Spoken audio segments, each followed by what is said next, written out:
Buenas noches. Primero quería agradecer a la academia, a su presidente y a los asistentes por la atención que espero que me brinden. La ponencia es Ortometría de González Prada y la tradición teórica literaria de la rítmica del verso castellano. Manuel González Prada es un personaje capital en la historia de la literatura peruana y los estudios realizados advierten a nuestro autor múltiples versiones de él mismo. Un prosista apasionado, un poeta en busca de la modernidad y además un esforzado teórico literario. Esta ponencia abordará la última faceta mencionada, es decir, la de González Prada en las notas finales de sus poemarios minúsculas y exóticas, y sobre todo en el cuaderno de apuntes publicado póstumamente y titulado Ortometría, apuntes para una rítmica, en el que su autor meditaba sobre la métrica y otros asuntos afines. Ante el poco interés mostrado a esta obra, nuestra investigación intenta examinar los aportes conceptuales, cantidad, acento, ritmo, rondel, que concedió Ortometría al estudio de la rítmica de la poesía en español. Del mismo modo, procuraremos sacar el diálogo que mantiene su poética con la de otros importantes analistas. Habría que aclarar que con el diálogo no nos referimos a la que su autor sostuvo como con Simaldo de Mas, José Colibrí o Andrés Bello, sino que, sobre todo, queremos evidenciar el contacto de sus pensamientos con los más actuales críticos como Isabel Paraíso, Antonio Quilis, Domínguez Cabarrós, Rafael de Balbín y Navarro Tomás, en los distintos temas que hoy persisten en la métrica del idioma español. Cuando se inició el estudio de la métrica de la lengua de España, voy a empezar con el punto, la cantidad y el acento como bases del ritmo. Cuando se inició el estudio de la métrica de la lengua de España, muchas dudas surgieron acerca de la base rítmica, es decir, el elemento que al repetirse genera el ritmo. Existían esencialmente dos corrientes o posturas que tenían opiniones contrariadas con respecto a ellos. La primera de ellas, la versificación cuantitativa, buscaba imitar las características de la lírica clásica. La segunda, la versificación acentual, sostenía desde Antonio de Origen su fundamental gramática de la lengua española, consolidada coherentemente por Andrés Bello en su clásico Principios de Ortología y Métrica Castellana, era la que le daba prioridad al acento. González Prada con ortometría se inscribe en la segunda tendencia de estas teorías, pues concibe que la rítmica española se cimenta en el acento. No obstante, para afirmar aquello, realiza sus cavilaciones acerca de la cantidad y para ello acude a sus conocimientos filológicos y explica las peculiaridades de la métrica en Grecia y Roma. Tras mencionar las características de la métrica clásica, González Prada se dedica a indicar algunas falencias de este sistema antiguo basado en las sílabas largas y breves. Señala, por ejemplo, la presencia de sílabas indiferentes, que podían ser breves o largas según la situación, o la existencia de figuras como la sístole y la diástole, que abreviaban o alargaban en este orden a las mismas. Asimismo, confirma que el acento tenía ya considerable importancia en la versificación latina, ciertamente en la perteneciente a estratos poco cultos y refinados. Esta misma cualidad la rescata Isabel Paraíso en su métrica española. Buscando la relación con la lírica griega, afirma que en la métrica latina los métodos recitados fueron tomados de los griegos, aunque recogiendo rasgos del habla común como el acento e intensidad. Siguiendo estas inferencias, la autora cree que este tipo de versificación tiene repercusión sobre la métrica española. En ortometría, González Prada confirma que a pesar de la historia que relaciona el castellano con el latín o el arcaico griego, no existen argumentos suficientes como para aseverar que la base rítmica de la versificación española es la cantidad o duración silábica. Andrés Bello, en su Ortología y Métrica, sentencia que los fundamentos de la métrica clásica, las sílabas largas y breves, poco importan en los versos. Del mismo asunto opina Navarro Tomás en su Métrica española, reseña histórica y descriptiva. Cito: existe entre las lenguas neolatinas un común fondo simétrico derivado de la rudimentaria versificación usada en el latín de la Edad Media. La actitud de estas lenguas no ha coincidido enteramente en el aprovechamiento y desarrollo de tal herencia. Sin embargo, González Prada tampoco niega la existencia de la cantidad, pues indica que esta es inherente a la sílaba y que es imposible que el sonido exista sin duración.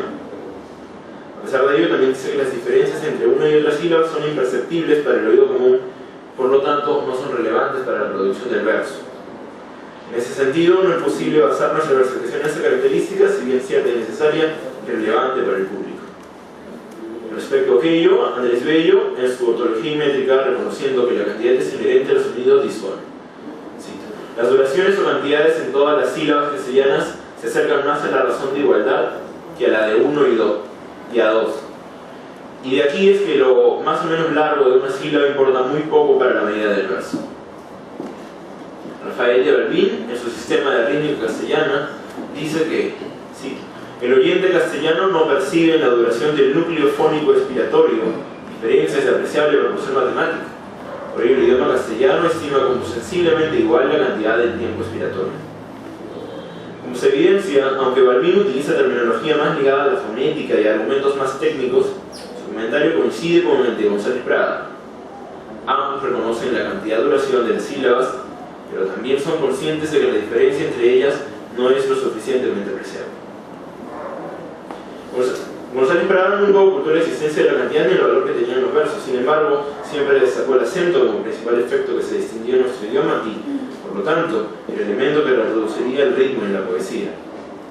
Por eso que insinúa que probar la existencia de la cantidad de la poesía española no basta para afirmar que nuestra versificación es parecida a la de Roma o Grecia.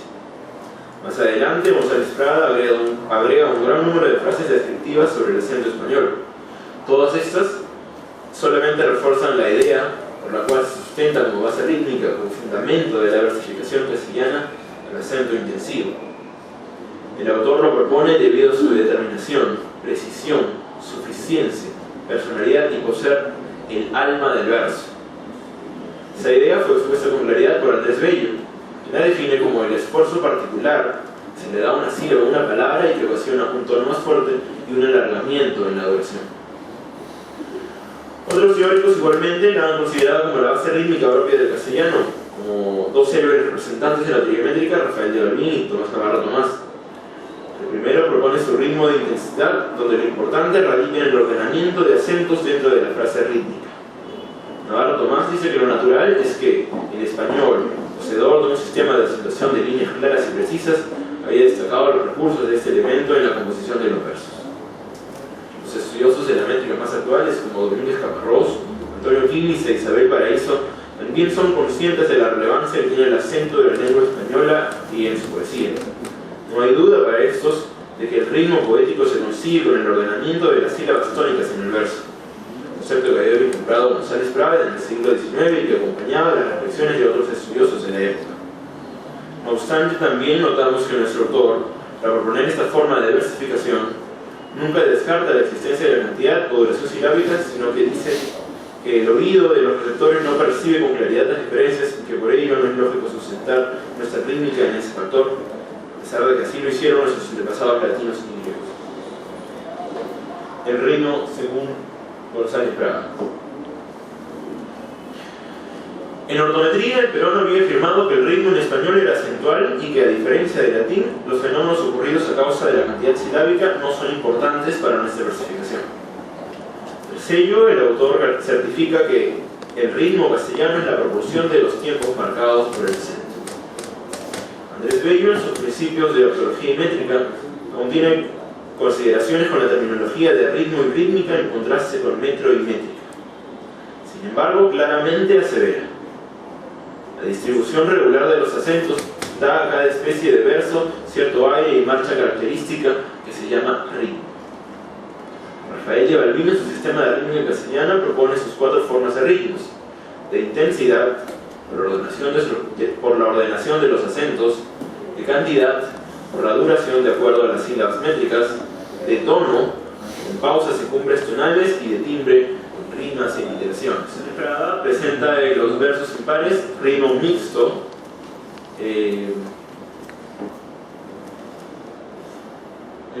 pares es mixto, lo que explicaba hace un momento. Series, vemos por ejemplo 2 elementos binarios. En los impares es mixto, 2 binarios y 2 ternarios. Y en los impares disonan con versos con ritmo con disonancia final, todos grupos ternarios, excepto el final que es binario. El poema sería así: Y también vamos a ver que por las disonancias, también los grupos ternarios, la velocidad es más rápida que los otros. El poema sería: alzando el ritmo, el himno triunfal de la vida, muge el torrente en los fértiles llanos. Yo siento mi alma de júbilo henchida, viendo en las mieses cuajarse los granos. El rondel de González Prada. Pocos han estudiado esta parte de los cuadernos de la ortometría apuntes para una rítmica. Sin embargo, el rondel fue una de las estrofas que más interesó a González Prada. De hecho, las notas en minúsculas están dedicadas al estudio de estas estructuras. Imagino que esta parte de la ortometría no ha sido muy estudiada porque muchos consideran como tratado de métrica solamente la primera parte, en la que se habla de cantidad, acento, ritmo. Sin embargo, por ejemplo, Isabel Paraíso, al clasificar la métrica, propone la métrica sistemática y la métrica histórica, dos formas de estudiar la métrica. Métrica sistemática, que es más referida a un estudio sincrónico, estudio sistemático, por tanto, a los conceptos mismos, y la métrica histórica, evidentemente, en un enfoque diacrónico, en un largo plazo, el origen y la evolución de los conceptos.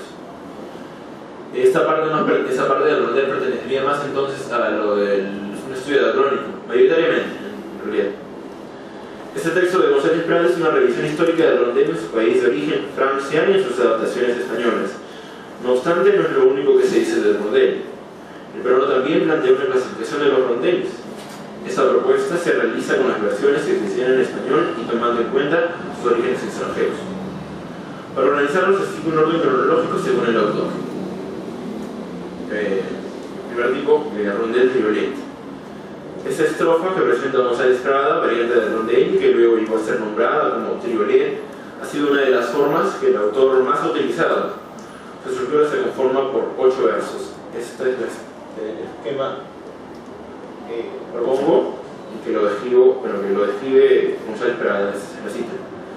Los dos primeros versos forman un dístico de terminación diferente.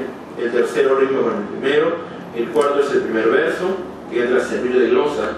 Quinto y el sexto riman respectivamente con el cuarto, y el segundo y octavo lo forman el primero y segundo.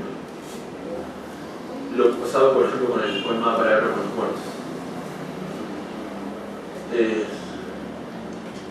Isabel Paraíso, al estudiar esta estrofa, destaca su origen francés. Además, señala la característica de repetir el primer verso 3 veces, en los versos 1, 4 y 7, lo que le da el nombre del triolet. Pasando al rondel simple.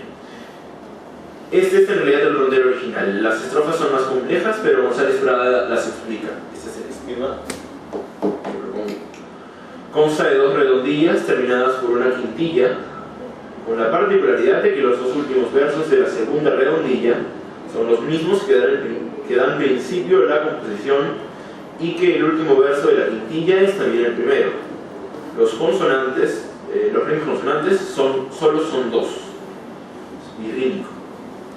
Navarro Tomás reconoce esta estrofa, pero en la Gaya Ciencia. Paraíso, no obstante, acepta su nacionalidad extranjera y examina el tratamiento que se le da en la lírica antigua española. Asimismo, agrega representantes de esta forma, puesto que además de González Prada, la usó Julián de Casal, Amado Nervo, Alfonso Reyes. Rondó o rondel doble. González Prada lo llama rondel por excelencia, que ha eclipsado a los demás. La estructura de esta estrofa consta de 15 versos divididos en estrofas desiguales. La primera es un quinteto, la segunda un cuarteto de pi-quebrado y la tercera una sextina de pi-quebrado idéntico al del cuarteto y al comienzo del primer verso de la composición. Ese es el esquema. La primera parte del primer verso se va a repetir al final de las otras estrofas. También rítmico. Rondó redoble. Esta versión del rondel no es desarrollada por el autor en la ortometría, solamente la nombra y proporciona un ejemplo. Sin embargo, se puede interpretar ciertas características. El editor de las obras completas que las hace Luis Alberto Sánchez, en la nota escribe El Rondó Redoble es un poema biclínico de 6 estrofas, 5 cuartetos y un quinteto de pie quebrado. Cada verso del primer cuarteto va sirviendo de glosa a las 4 estrofas siguientes. Las primeras palabras del primer verso terminan en cordoncillo, la 6ª estrofa y el poema. Eso sería lo que quería decir. En realidad, como conclusión, este trabajo es que en realidad las ideas que manifiesta González Prada en ortometría hacen que ésta se inscriba en la historia, en la tradición de la teoría métrica, y por tanto muchos otros autores, hasta los más modernos, continúan con esta tendencia. González Prada no desentona en la tradición en todo caso.